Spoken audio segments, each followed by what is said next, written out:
Hello everybody, Haku here with my live reaction and review for Boku no Hero Academia, chapter 145. So, yeah, as I said in the One Piece reaction that's probably going to go up before this, Jump leaked early, day early. You guys probably know by now, of course, you've probably already read, but, of course, this is why the video is up a day early. So, yeah, let's read this and to go back over it and do the review afterward. So pretty much we just had the first part of a Kirishima flashback last week, which I thought was good because Kirishima is my favorite character. So I enjoyed it a lot, and it seems like we're probably just going to continue that this week. Hiccup, sorry. Especially since the title seems to be Red Riot 2. So let's see what happened. Last time it seemed he had given up on his dream of UA because of some issues that he had run into where he couldn't move when it came down to it. When it was like time to save somebody, his body didn't move on its own. He didn't just rush in to save them. And he saw Ashido, who had a good look, a good quirk, and pretty much everything that she needed, the right attitude to be a hero, and he felt inferior. So it'll be interesting to see how he went from feeling like that to what happens to him to get his confidence back to be able to go to UA. So I'm really excited to see what happened, because this is probably going to be the even more exciting part of the flashback if we're going to see what happens that builds him back up. So yeah, let's see what happens. Number 145, Red Riot 2. Forget about being a hero. I ain't even really a man. Crossed out on the page his former goal, UA. All I did was put on an act. I was just going through the motions, but when the chips are down and the time comes to lay down my life, that's when your true colors surface. And it shows him afraid while Ashido jumped in. As long as you've got a manly spirit, then anybody and everybody can be a hero. People who can take even just a single step forward when faced with their own mortality are the ones who can be heroes. And then we see more flashbacks. Ow! And it seems to be a little kid. He has a gash on his face, and his arm is all hardened. According to Mom, the first time my quirk manifested, I inadvertently cut my eye, and afterwards I was sobbing that I hated my quirk for a while. It wasn't a huge deal or anything, but now that I look back, that might have been the start of it all. My admiration for the hero with a quirk similar to my own, a hero puffed with pride, one who put his life on the line. Book, the gateway to success as a hero. And then we see he throws the book at his bookshelf and knocks a bunch of stuff down. That ain't it at all. I had my folks buy me it for my birthday some years back, the companion media to a book of outstanding heroes. Book title, Hero Biographies, a selection of 50 outstanding heroes. Was this thing how I first came to know him again, he thinks. I'm terribly sorry. Right, so if you'd allow me to ask you a few questions now. All right, lay 'em on me. And it seems to be, what's-his-face playing on the screen? Crimson Riot. In comparison to other heroes, your image as a reckless hero who rushes in headlong is quite prominent. May I ask, do you feel no fear over throwing yourself into harm's way? Just what do you think I am? Of course I feel fear. Anybody who rushes into the jaws of death without feeling any fear is either a complete dumbass or a bleep. Back when I was a sidekick, there were times when I wasn't able to save some people's lives. I know, it can't be helped. Crime rates are on the rise now, so there's nothing, that ain't what I'm saying. I was still in elementary when he had said all that. His words were still too difficult for me to grasp back then. They didn't sink in. I'm saying that I hesitated for a second. Because your heart was weak, you couldn't save him. The sight of him charging in with all of his might just struck me as being super cool. Villains and death itself are both terrifying. It's just that I know there's something even scarier than death. The final expression on the faces of the dead, and the torment of failing to save them. It's because I have experienced them that I charge into the fray. What exactly does a manly spirit mean to you? It's the attitude you carry with you in your soul. And I may say manly, but it goes the same for any gender. And it doesn't mean being confident either, or not knowing fear. I save people because I'm a hero.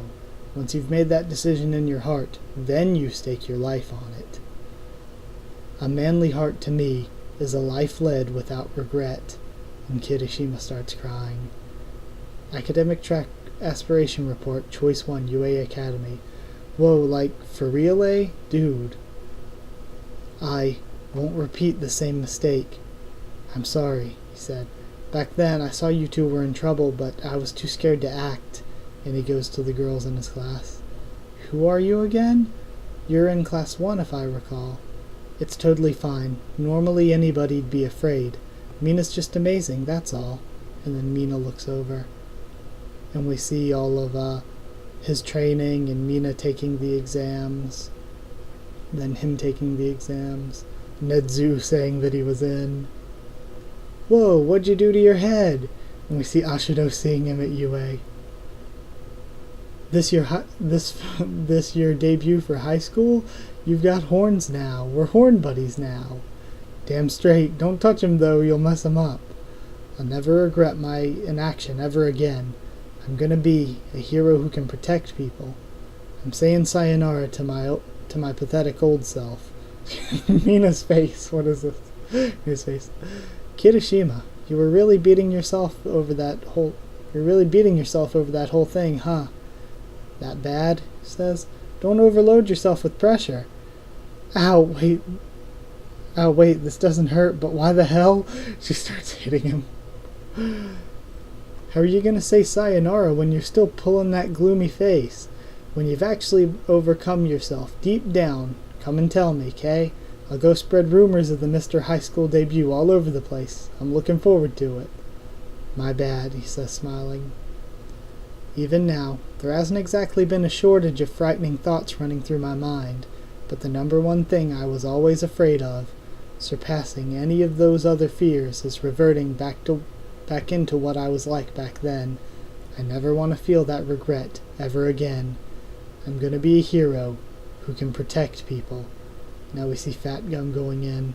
There's just one reason you gon' lose, 'cause you underestimated him. I did too, but so did you. A barrier of maximum size and strength. No point. It'll just break, says Rappa. Get a taste of the manly heart of the hero named Red Riot. Victory in their grasp thanks to Kirishima's leap into deadly peril. Next issue, lead color pages. And he sends Rappa and Tengai flying through the barrier. Fat Gum is freaking awesome. Alright. But it seems as though Kirishima and Fat Gum are probably going to be out for this arc. Because Fat Gum used up all of his fat storage and Kirishima's beat to hell. And I guess that kind of goes for Amajuki as well. I don't remember the state he was in, but I'm pretty sure he passed out from being all beat to hell. So, yeah, guess it's going to be a little bit of a situation where now they're out and the rest have to carry on and defeat the remaining enemies. So, these guys aren't scrubs, the 8 precepts. Alright, let's go back through, though, and discuss this a bit. If I was only doing reactions without the review, holy crap, that was only like 8 minutes or something. It did seem a bit short, too, to be honest. But either way, moving along. Okay, we see Kirishima still in despair. Find out more about his quirk when he was first a little kid. And we have the interview with Crimson Riot. Now, what I want to know what happened to Crimson Riot, since we've, never seen him in the present real time. But this was just a year ago, actually. This flashback, since he was last year in middle school, now he's first year high school. This was just a year ago in canon. So I wonder what happened. Or maybe he isn't a Japanese hero, maybe he's from another country, and that's why we haven't seen him, or maybe he's just not ranked all that highly. It'll be interesting to see, because it's weird, we've seen so many heroes, yet we've not seen anything of Crimson Riot, despite him being mentioned multiple times by Kirishima. So Kirishima getting his heart back pretty much from the speech, decides to go to UA. We see him apologizing to the girls, then the little montage of him and Ashido getting into UA, him and Ashido meeting again at UA was actually a really, really good scene. So I hope we get to see more of Ashido. I think she's a character that's really cool, that's been a little bit underutilized. I mean, then again, Uraraka and Bakugo were like main characters, and I feel like they've been pretty underutilized. So there are a lot of characters that I think are really cool that I think need to be used more. So pretty much that's where I'm at, I guess. Uraraka at least is in this arc somewhat, though. I mean, she's outside. She was pretty much fighting the first line of defense, but she'll probably play more of a role in the arc. So, we'll see what happens. So yeah, they meet each other again in high school. Was a good scene. Then we see Kirishima's reason is he doesn't want to feel regret again.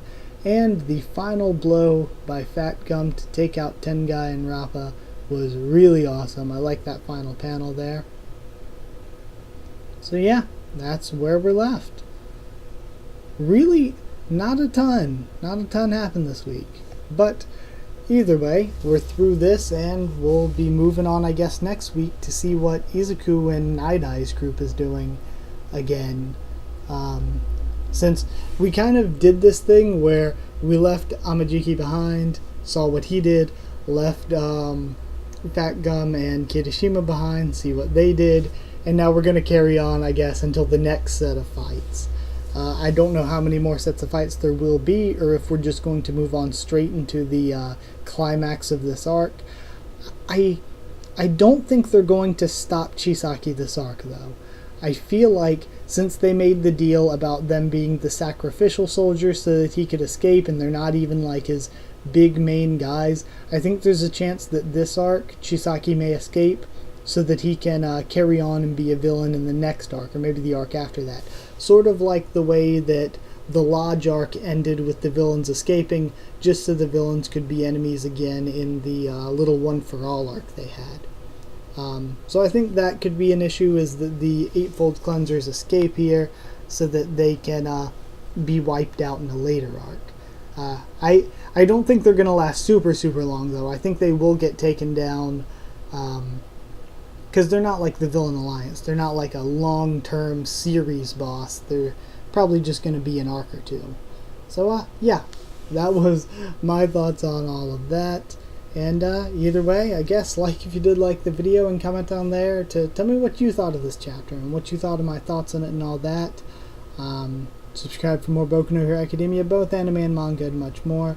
Follow on Twitter if you want. I'll try to keep you updated there and stuff for the channel, and we can talk there if you want as well. And if you want a link to the Discord server, then just yeah, ask in the comments. I'll give you a link. That's it. Thank you once again for watching. I'll see you all next time.